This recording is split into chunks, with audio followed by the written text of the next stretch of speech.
Hello, welcome back to our channel. എല്ലാവർക്കും സുഖമാണെന്ന് വിശ്വസിക്കുന്നു. അപ്പോൾ ഇന്നത്തെ നമ്മളുടെ വീഡിയോ ഒരു റെസിപ്പിയാണ്. നമ്മൾ ഇതിനു മുമ്പ് കുറേ വ്ളോഗ്സും അതുപോലെ ഡൈൻ ലൈഫൊക്കെയാണ് ചെയ്യുന്നത്. ഇന്ന് ഞാൻ നമ്മളുടെ വീണ്ടും പഴയതുപോലെ തന്നെ ഒരു റെസിപ്പി ആയിട്ടാണ് വന്നിട്ടുള്ളത്. അപ്പോൾ നമ്മൾ എല്ലാവർക്കും പൊതുവേ ഇഷ്ടമുള്ളൊരു കാര്യമാണ് ചിക്കൻ കഴിക്കാൻ വേണ്ടിയിട്ട്. അത് മാത്രമല്ല, ചിക്കനിൽ നമുക്ക് കൂടുതൽ ഇഷ്ടം ഇതുപോലെ ബ്രോസ്റ്റ് ആയിട്ടുള്ള ചിക്കനൊക്കെ കഴിക്കാൻ വേണ്ടിയിട്ടാണ്. അപ്പോൾ നമ്മളുടെ കുഞ്ഞുങ്ങൾക്കും അതുപോലെ വലിയവർക്കും ഒരുപോലെ ഇഷ്ടപ്പെടുന്ന ഈ ഒരു ബ്രോസ്റ്റ് ചിക്കൻ നമുക്ക് ഒരൊറ്റൊരു ഇൻഗ്രീഡിയൻറ്റ് വെച്ചിട്ട് ഉണ്ടാക്കാൻ പറ്റും. അതും വളരെ സിമ്പിളായിട്ട് തന്നെ റെഡിയാക്കാൻ പറ്റും. ഒരുപാട് ടൈം മാരിനേഷൻ ഒന്നും വേണ്ട. നമുക്കിത് എങ്ങനെയാണ് ഉണ്ടാക്കുന്നത് നോക്കാം. അതിന് മുമ്പ് നിങ്ങൾ എൻ്റെ ചാനൽ ഫസ്റ്റ് ടൈമാണ് കാണുന്നതെങ്കിൽ ഒന്ന് സബ്സ്ക്രൈബ് ചെയ്ത് സപ്പോർട്ട് ചെയ്യണേ. അതിൻ്റെ കൂടെ തന്നെയുള്ള ബെല്ലൈക്കണും കൂടി ഒന്ന് ക്ലിക്ക് ചെയ്യാം കേട്ടോ. അപ്പോൾ നമുക്ക് ആദ്യം തന്നെ ഒരു ബൗൾ എടുക്കുക. എന്നിട്ട് അതിലേക്ക് നമുക്ക് ഒരു മുട്ട ഫുള്ളായിട്ടൊന്ന് ചേർത്ത് കൊടുക്കണം. അപ്പം ഞാൻ ഇതിൻ്റെ വൈറ്റും അതുപോലെ യോക്കും കൂടി എടുത്തിട്ടുണ്ട്, രണ്ടും കൂടി എടുത്തിട്ടുണ്ട്. നിങ്ങൾക്ക് വേണമെന്നുണ്ടെങ്കിൽ യോക്ക് ഒഴിവാക്കാം, വൈറ്റ് മാത്രമായിട്ട് യൂസ് ചെയ്യുമെങ്കിൽ അങ്ങനെയും ചെയ്യാം. ഇനി ഇത് നല്ലോണം ഒന്ന് ബീറ്റ് ചെയ്ത് എടുക്കുകയാണ്. മുട്ട നല്ലോണം ബീറ്റ് ചെയ്തെടുത്തിട്ടുണ്ട്. ഇനി നമുക്ക് ഇതിലേക്ക് മെയിനായിട്ട് വേണ്ടത് ചിക്കനാണ്. അപ്പോൾ ഞാൻ ബോണോട് കൂടിയിട്ടുള്ള ചിക്കനാണ് എടുത്തിട്ടുള്ളത്. നിങ്ങൾക്ക് വേണമെന്നുണ്ടെങ്കിൽ ബോൺലെസ് ചിക്കനും കൂടി എടുക്കാം. അപ്പോൾ എങ്ങനെ വേണമെങ്കിലും എടുക്കാം, രണ്ടും നല്ല ടേസ്റ്റ് ഉണ്ടായിന്. അപ്പോൾ നമ്മൾ ഈ ഒരു ബ്രോസ്റ്റ് ചിക്കൻ ഉണ്ടാക്കാൻ പോകുന്നത് ഈ ഒരു SS എന്ന് പറയുന്ന ഈ ഒരു ബ്രാൻഡിൻ്റെ ബ്രോസ്റ്റ് ചിക്കൻ മിക്സ് വെച്ചിട്ടാണ്. അപ്പോൾ ഒരു അടിപൊളി മിക്സാണ് കേട്ടോ ഇത്. നമുക്ക് ഇതിൽ പ്രത്യേകിച്ച് ഒന്നും ഇനി ചേർക്കാനില്ല. ഈ ഒരു മിക്സ് മാത്രമേ ഇനി നമുക്ക് വേണ്ടൂ. അപ്പോൾ ഇതിൽ തന്നെ എല്ലാ സ്പൈസസും അടങ്ങിയിട്ടുണ്ട്. നമുക്ക് സെപ്പറേറ്റ് ആയിട്ട് ഒന്നും ഇതിൽ ചേർക്കാനില്ല. അപ്പോൾ നമുക്കിതൊരു ബൗളിലേക്ക് ചേർത്ത് കൊടുക്കാം. അപ്പോൾ ഞാൻ നേരത്തെ പറഞ്ഞ പോലെ തന്നെ ഇതിലെല്ലാ സ്പൈസസും അടങ്ങിയിട്ടുണ്ട്. ഇതിൽ എക്സ്ട്രാ നമ്മളൊന്നും ചേർക്കേണ്ട, ഉപ്പൊന്നും ചേർക്കേണ്ട ആവശ്യമില്ല. ഓൾറെഡി എല്ലാം അടങ്ങിയിട്ടുണ്ട്.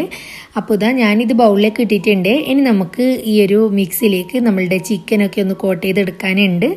അപ്പോൾ നമ്മൾ നേരത്തെ ബീറ്റ് ചെയ്ത് വെച്ചിട്ടുള്ള എഗ്ഗിലേക്ക് നമ്മളുടെ ഈ ഒരു ചിക്കൻ ഒന്ന് ഡിപ്പ് ചെയ്ത് കൊടുത്തിട്ട് നല്ലോണം ഒന്ന് കോട്ട് ചെയ്തെടുക്കാം.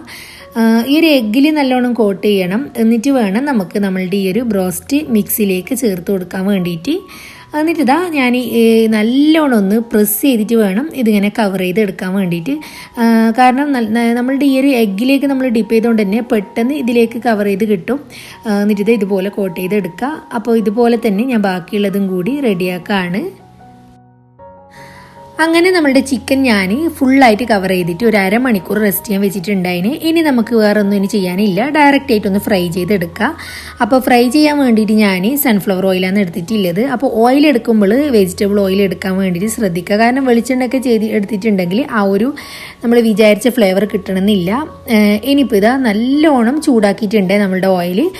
ഇനി നമ്മൾ ഈ ഒരു ചിക്കനിലേക്ക് ചേർത്ത് കൊടുക്കണം. പിന്നെ ഇത് നമ്മൾ ചിക്കൻ ഇട്ട് കൊടുത്തതിന് ശേഷം മീഡിയം ഫ്ലെയിമിലേക്ക് ഇട്ടിട്ടാണ് ഫ്രൈ ചെയ്തെടുക്കേണ്ടത്.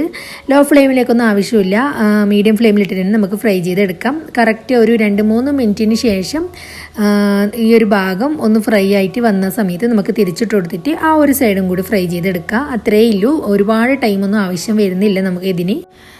ഇപ്പോൾ ഏകദേശം ഒരു 5 മിനിറ്റൊക്കെ ആയിട്ടുണ്ട്. അപ്പോൾ ഞാനൊരു 2 മിനിറ്റ് ആകുന്ന സമയത്ത് തന്നെ തിരിച്ചിട്ട് കൊടുത്തിട്ടുണ്ടായിന്. എന്നിട്ട് നല്ലോണം 2 സൈഡും ഇതാ ഒരു 5 മിനിറ്റ് ആകുമ്പോഴത്തേനും കറക്റ്റ് ഫ്രൈ ആയി കിട്ടിയിട്ടുണ്ട്. ഇത്രയും മതിയാവും. ഈ ഒരു കളറാകുമ്പോൾ തന്നെ നമ്മളിത് ഓയിലിൽ നിന്ന് മാറ്റണം. അങ്ങനെ നമ്മളുടെ ബ്രോസ്റ്റ് ചിക്കൻ ഇവിടെ റെഡി ആയിട്ടുണ്ട്. നല്ല ടേസ്റ്റ് ഉണ്ടായിന്. കഴിച്ചിട്ട് എല്ലാവർക്കും നല്ല അഭിപ്രായം ഉണ്ടായിട്ടുള്ളത്. പിന്നെ ഈ ഒരു SS എന്ന് പറയുന്ന ഒരു ബ്രാൻഡാണ് എനിക്ക് ഈ ഒരു ബ്രോസ്റ്റ് ചിക്കൻ മിക്സ് എന്ന് പറയുന്ന ഈ ഒരു പ്രൊഡക്റ്റ് റിവ്യൂ ചെയ്യാൻ വേണ്ടിയിട്ട് തന്നിട്ടുള്ളത്. അപ്പോൾ ഇവർ റിവ്യൂ ഒക്കെ തന്നിട്ടില്ല, കുറച്ച് ദിവസം എനിക്ക് തന്നിട്ട്. അപ്പോൾ ഞാനിതിൻ്റെ റിവ്യൂ ചെയ്യണമെങ്കിൽ ഞാനിത് ഉണ്ടാക്കിയിട്ട് ടേസ്റ്റ് ഉണ്ടെങ്കിൽ മാത്രമേ ചെയ്യുമെന്ന് പറഞ്ഞിട്ടുള്ളൂ. അപ്പോൾ ഉണ്ടാക്കിയിട്ട് കഴിച്ചിട്ടും അടിപൊളി അഭിപ്രായങ്ങളാണ് കിട്ടിയിട്ടുള്ളത്. അപ്പോൾ അതുകൊണ്ടാണ് ഞാൻ നിങ്ങൾക്ക് മുന്നിൽ ഷെയർ ചെയ്തിട്ടുള്ളത്. അപ്പോൾ ഇതാ നമ്മളുടെ ചിക്കൻ നോക്ക് നല്ല അടിപൊളിയായിട്ട് ഉള്ളിലൊക്കെ നല്ലോണം കുക്കായിട്ടുണ്ട്. അപ്പോൾ തീർച്ചയായിട്ടും ഇത് ട്രൈ ചെയ്ത് നോക്കണേ. അപ്പോൾ നമ്മളുടെ ഈ ഒരു ബ്രോസ്റ്റ് ചിക്കൻ മിക്സിന് 50 രൂപ മാത്രമേ വിലയുള്ളൂ. അപ്പോൾ SS എന്ന് പറയുന്ന ഈ ഒരു ബ്രാൻഡ് എല്ലായിടത്തും അവൈലബിൾ ആണ്. അപ്പോൾ തീർച്ചയായിട്ടും നിങ്ങളിത് ട്രൈ ചെയ്ത് നോക്കുക, എന്നിട്ട് കമൻറ്റ്സ് അറിയിക്കുക. അപ്പോൾ ഈ ഒരു വീഡിയോ നിങ്ങൾക്ക് ഇഷ്ടമായിട്ടുണ്ടെങ്കിൽ ലൈക്ക് ചെയ്യുക, ഫ്രണ്ട്സിനും ഫാമിലിക്കും ഒക്കെ ഒന്ന് ഷെയർ ചെയ്യുക. പിന്നെ മറക്കാതെ എൻ്റെ ചാനൽ ഒന്ന് സബ്സ്ക്രൈബ് ചെയ്ത് സപ്പോർട്ട് ചെയ്യണേ. അപ്പോൾ അതിൻ്റെ പ്രീവിയസ് വീഡിയോസൊക്കെ ഒന്ന് വാച്ച് ചെയ്യണേ. അപ്പോൾ ഇൻഷാല്ലാ ഇനി നമുക്ക് നെക്സ്റ്റ് വീഡിയോയിൽ കാണാം.